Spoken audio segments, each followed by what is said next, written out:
Hello everyone, hope you fine, fantastic, great, doing great in your life, motivated and inspired as well.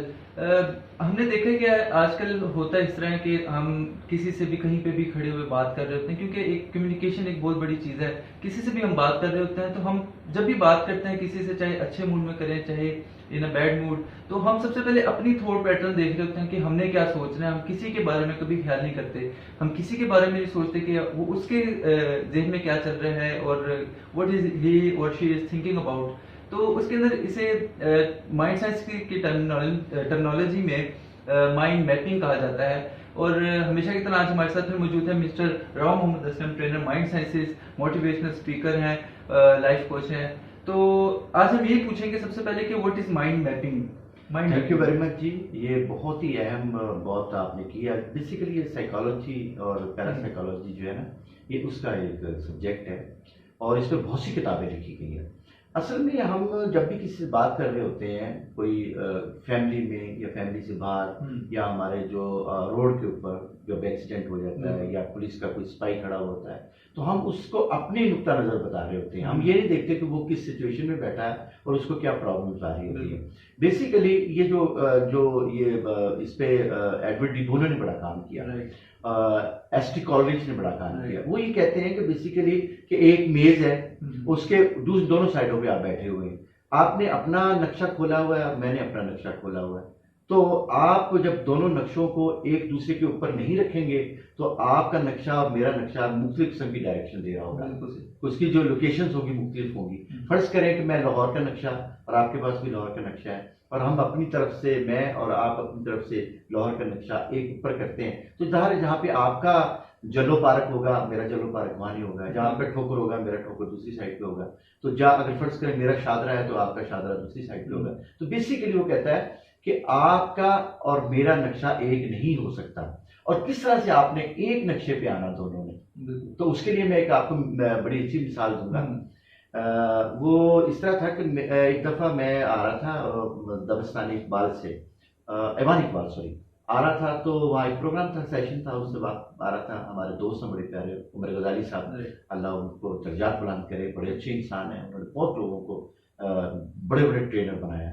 तो वो एक दफ़ा उनसे आ रहा था मैं, तो जब मैं शाह जमाल के से गुजरता हुआ इससे थाने से, जब मैं फिरोजपुर रोड पे आया, तो पीछे से एक लड़का आया जो यंग था और उसने आकर के मेरा जो साइड शीशा था वो तोड़ दिया। जब टूटा शीशा, तो उसमें हो सकता है कुछ मेरी गलती भी हो, लेकिन मुझे ऐसा लगा कि गलती उसकी ज्यादा है। तो मैंने उसके पीछे गाड़ी भगाई, उसने तेज कर दी, मैंने और तेज कर दी, उसने और तेज कर दी। खैर, ये जो कजारी स्टेडियम है उसके सामने जाकर के मैंने उसकी गाड़ी के आगे गाड़ी लगा दी। तो मुझे वो जल्दी से अपना, उसने कहा सर मुझे अपना कार्ड दें, ये मेरा कार्ड है, क्योंकि मेरे पास वक्त नहीं है, मुझे जाना है। तो मैंने उसकी बात को समझते हुए उसको जाने की इजाजत दे दी, चला गया।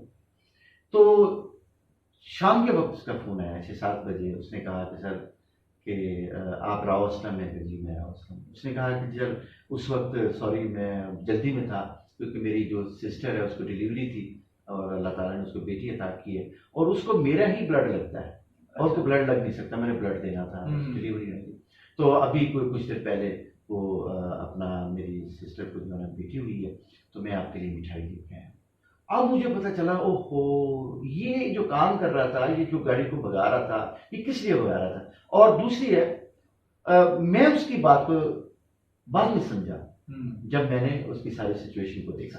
तो बेसिकली जो आपका और उसका नक्शा क्या है, वो उसका जो थॉट पैटर्न और आपका थॉट पैटर्न क्या है, उसकी जो प्रॉब्लम्स हैं जो इस कायनात के अंदर हर इंसान है उसका कोई ना कोई तो प्रॉब्लम है।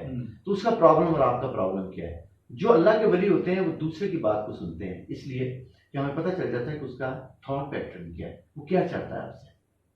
राइट जी, बल्कि ये हम अक्सर भी देखते हैं कि ये तो आम लाइफ में भी ऐसा हो रहा होता है कि हम राह चलते हैं वार्डन से लड़ पड़ते हैं और अगर कोई पुलिस वाला हमें वैसे ही रोक लेता, हम बजाय उसके कि उसके साथ कोऑर्डिनेट करें हम उसके साथ लड़ना शुरू कर देते हैं। तो ये भी मेरे ख्याल से उसी माइंड मैपिंग में ही हाँ, इट फॉल्स एज वेल। मैं इसके लिए एक खूबसूरत मिसाल आपको देता हूँ। एक लिंडा आया खातून है, उसने बच्चों पे बहुत कुछ लिखा, बड़ा जबरदस्त किस्म की किताबें हैं। तो मैं आगे जब आपको लोगों की परवरिश कर रहा था ना, जब बच्चे थे, तो मैं उसको फ़ोन भी किया करता था कभी कभी। उस वक्त पीसी से फ़ोन होता था और मैं उससे पूछा करता था, क्योंकि उसने दुनिया को 5 बच्चे पैदा किए और वो पेंटागन और बड़े बड़े जो अदारे अमेरिका के हैं उसके अंदर उसके बच्चे जो है ना वो प्लेस्ड हैं। तो उस लिहाज से मैंने उससे बहुत सी दफ़ा ये पूछा था। वो अपनी किताब में एक वाक़या बड़ा अच्छा लिखा उसने। उसने कहा कि एक दिन मैं अपनी बेटी के साथ जो बर्थडे सॉरी जो 25 ऑफ दिसंबर को होता है ना हमारा क्रिसमस डे, वो हमने मनाना था। तो मैंने कुछ चीज़ें परचेज करनी थी उसके लिए अपने लिए। तो मैं अपनी बेटी की उंगली पकड़ी और हम न्यूयॉर्क की बहुत बड़ी की वसी किस्म का जो मॉल था उसमें चले गए। तो मेरी बच्ची रो रही है, मुसलसल रो रही है, मुसलसल रो रही है। तो मैंने कहा नीचे देखा तो उसके लेसेस खुले हुए थे। तो मैंने कहा अच्छा मे भी लेसेस। जब मैंने लेसेस बांधे उसके तो हो मैंने जब नीचे से देखा तो वो तो सिर्फ उसको कुछ भी नजर नहीं आ रहा। तो उसको तो लोगों की टांगे नजर आ रही हैं, उसकी सॉक्स नजर आ रही हैं, या वो जो राहदारियां होती हैं जो दुकानों की उसको वो तो नजर आ रही है, बच्ची को कुछ और नजर नहीं आ रहा। पता चला जब उसके लेवल में मैंने जाके देखा, जब बैठ करके देखा तो ये इसको क्या प्रॉब्लम है, क्यों रो रही है।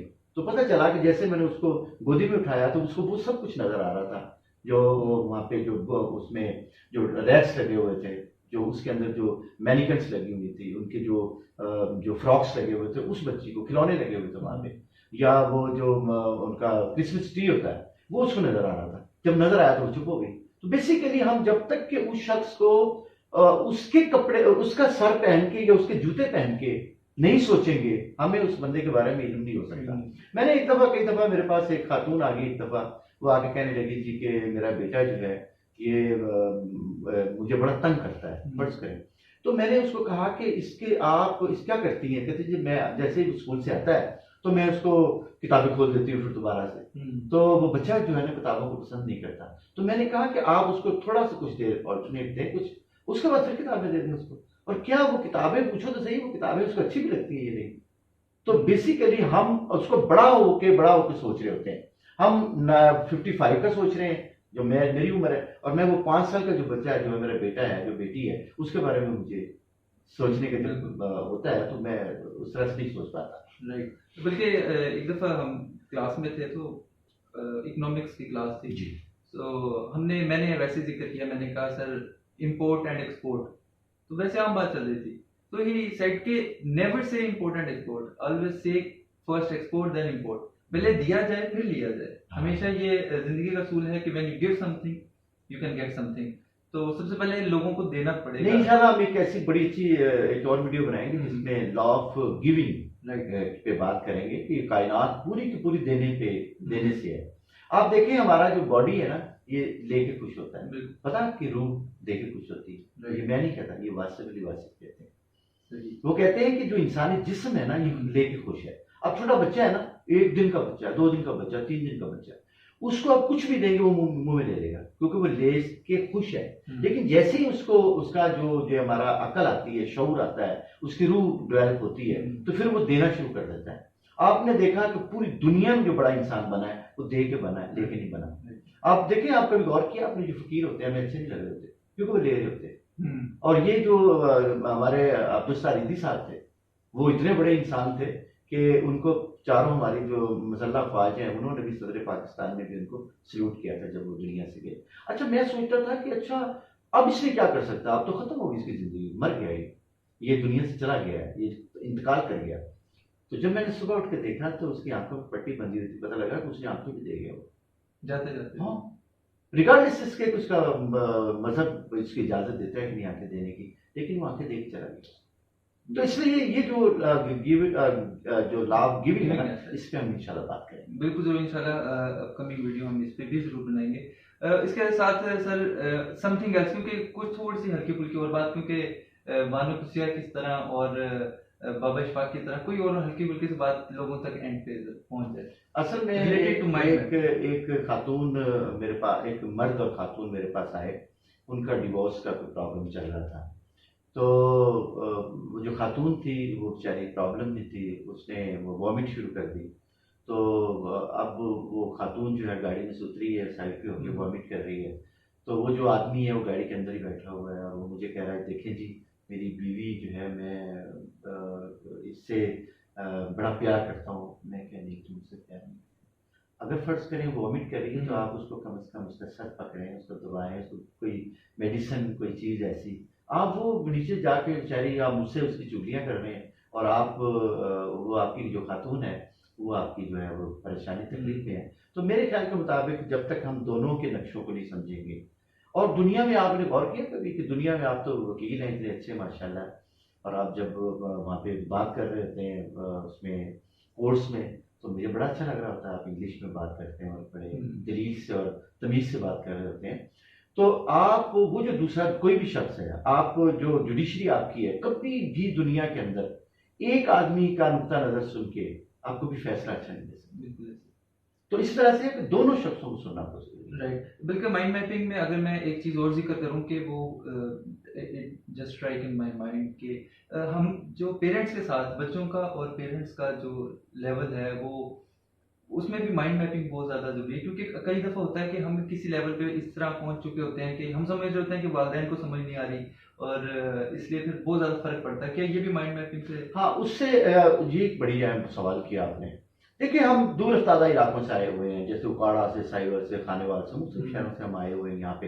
अच्छा, हमारे पास उतनी एजुकेशन नहीं होती, और अल्लाह ताला हमें रिज़्क दे देता है। हम बच्चों को पढ़ा रहे होते हैं, हमारे बच्चे एडिसन कॉलेज में पढ़ रहे होते हैं, अमेरिकन लास्ट में पढ़ रहे हैं, या बीकन हाउस में पढ़ रहे हैं, या ऐसे बड़े-बड़े इदारों में पढ़ रहे हैं। आपके बच्चे ने एक बहुत अच्छे किस्म के जो सब्जेक्ट पढ़े होते हैं, और वो लेवल उनका ऊपर चला जाता है। अगर किसी ने बच्चे ने जो है वो पीएचडी कर ली है, अब उनके जो वालिदैन होते हैं, वालिदैन उसी जगह पे होते हैं और बच्चों को उसी तरह से ट्रीट करते हैं, जबकि उनके दरमियान में एक बहुत बड़ा फर्क आ चुका होता है।